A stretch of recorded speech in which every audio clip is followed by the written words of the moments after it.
Assalamualaikum warahmatullahi wabarakatuh. Jumpa lagi di Papandilo tentunya. Salam sejahtera buat kita semua, salam sukses, salam sehat selalu buat teman-teman dimanapun kalian berada. Di video kali ini saya akan membahas tentang bagaimana cara mengatasi atau meminimalisir untuk resiko-resiko yang saya sudah jelaskan di video kemarin itu, karena juga teman-teman ada yang komentar itu kalau untuk mengatasi atau meminimalisir resiko itu bagaimana itu supaya tidak terjadi kegagalan. Intinya meminimalisir untuk kegagalannya ya teman-teman. Kemarin itu adalah resiko pertama itu yang pertama itu resiko penyakit ya teman-teman. Di cuaca seperti ini memang resiko penyakit itu tinggi teman-teman. Bebek rentan sekali terkena penyakit di musim pancaroba seperti ini. Teman-teman harus siap selalu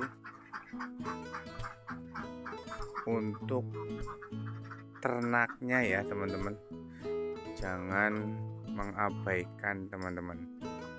Itu yang pertama itu adalah resiko terhadap penyakit ya, kemarin saya jelaskan. Itu pertama adalah resiko terhadap penyakit. Itu untuk mengantisipasinya atau meminimalisir yang resiko pertama ini adalah teman-teman cari bebek yang berkualitas tinggi ya teman-teman. Oke. Berkualitas baik tentunya. Bagaimana caranya? Kalau teman-teman belum bisa untuk mencari bebek berkualitas yang baik, saya sarankan itu sebenarnya teman-teman cari atau orang yang berpengalaman dulu untuk memilih bebeknya ya. Itu pertama, saran saya itu memilih bebek yang berkualitas. Kalau belum tahu bagaimana caranya memilih bebek, teman-teman cari orang yang sudah berpengalaman. Terus itu nanti teman-teman juga harus tahu bebek itu sebelumnya sudah pernah divaksinasi belum gitu, supaya bebeknya itu memang lebih kebal terhadap penyakit. Itu pertama saran saya itu cari bebek yang berkualitas dengan cara teman-teman cari orang yang sudah berpengalaman gitu. Karena saya sendiri kadang-kadang juga belum bisa mencari bebek yang bagus. Jadi saya kemarin-kemarin memang untuk memilih bebek saya sudah percayakan sama orang buat milihnya. Nah ini dari bebek 50 alhamdulillah sudah bertelur 43 ya teman-teman. Alhamdulillah sekali. Itu ada telur satu yang belum diambil, malah itu ketutupan bebeknya itu satu. Ini terus untuk meminimalisirnya lagi itu adalah kandangnya ya teman-teman. Kandang juga harus dijaga kebersihan. Kandang pasti kotor. Jangan salah. Kandang bersih itu ya jangan terlalu becek ya teman-teman. Ya, ini kayak contoh kandang saya. Ini kering ya teman-teman. Jadi tidak buat sarang lalat gitu ya teman-teman.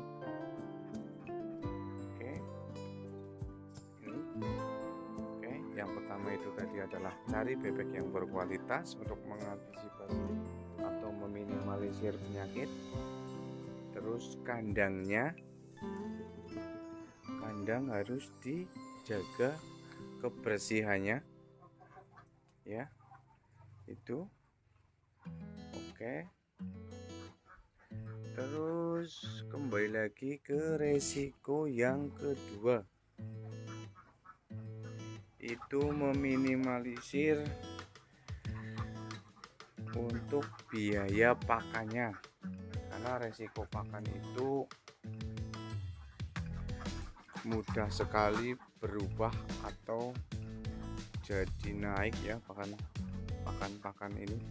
bebeknya ya. Ini ada telur satu, kita ambil dulu. Oke.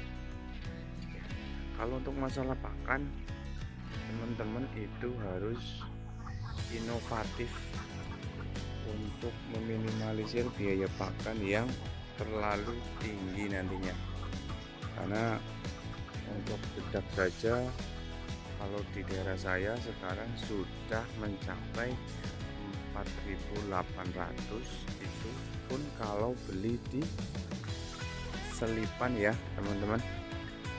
Itu kalau di selipan 4.800, kalau di eceran mungkin sudah sampai 6.000.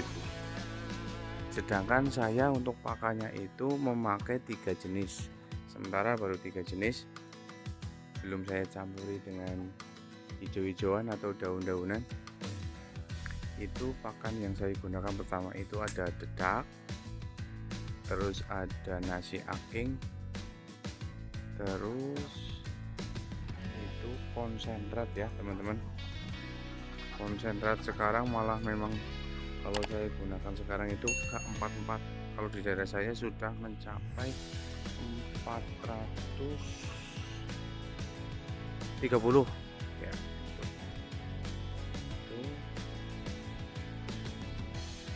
Untuk saran saya untuk pakan ini, teman-teman minimalisirnya itu dengan cara dicampur dengan debok pisang, itu juga lebih baik, lebih meminimalisir untuk harga pakannya ya teman. Ya memang menguranginya tidak signifikan, tapi kan lumayan ya teman-teman. Katakanlah untuk biaya dedaknya jenengan atau teman-teman membutuhkannya sehari itu 15.000, ini kan bisa jadi hanya 10.000. Nah, gitu teman-teman. Itu bebeknya masih berenang karena ada saya, jadinya agak ngumpul di situ semua. Ini kita lewati kandang yang modern. Itu kita lihat dekatnya bebeknya. Itu. Oke, untuk meminimalisir harga pakan, teman-teman harus inovatif ya. Untuk seperti dicampuri hijau-hijauan, jangan tergantung dengan pakan pabrikan terlalu ya teman-teman. Ini alhamdulillah dari bebek 50 sudah bertelur 43 ya teman-teman. Oke, terus itu meminimalisir resiko nantinya itu harga akhir dan harga telur itu turun ya teman-teman. Oke, tuh. Sambil lihat bebek berenang. Oke,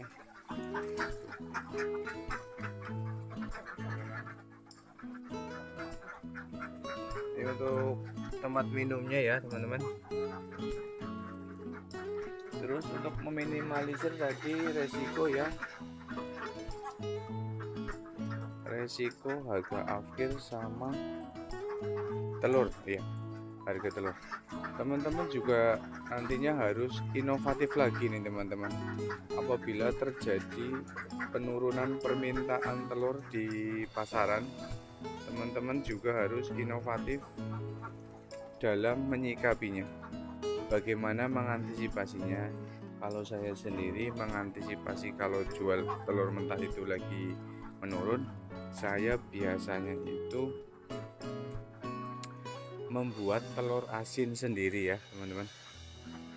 Telur asin sendiri itu memang perputarannya agak lama, tapi kan nantinya lumayan ya untuk harga telurnya.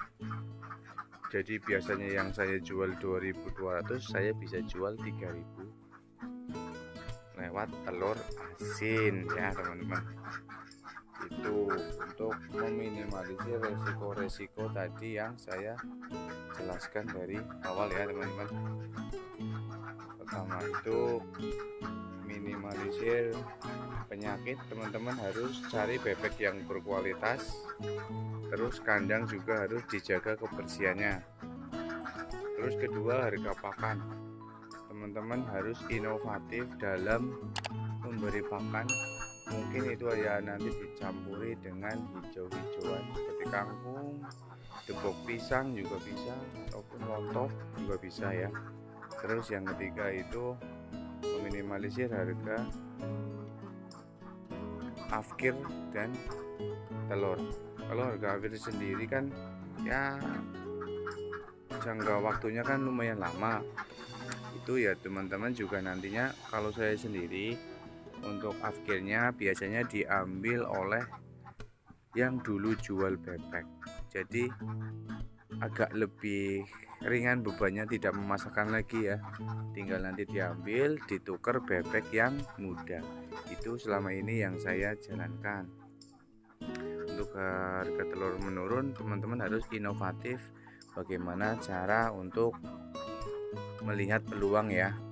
Nah itu nanti bikin telur asin atau dijual pemasaran yang lebih giat. Mungkin penawarannya itu ke pedagang yang baru. Itu sih kalau menurut saya selama ini sesuai pengalaman yang saya jalani selama ini, itu mengantisipasi atau meminimalisir resiko-resiko yang akan dilalui ya teman-teman. Oke, nanti kalau semisal mungkin kurang jelas penjelasan saya, mohon maaf, mohon juga dimaklumi karena memang saya juga di sini juga masih belajar ya teman-teman. Itu oke. Sampai di sini untuk cara meminimalisir resiko berternak bebek petelur ya teman-teman. Sampai jumpa di video selanjutnya. Oke, assalamualaikum warahmatullahi wabarakatuh. Salam sukses selalu, salam sehat selalu ya buat teman-teman.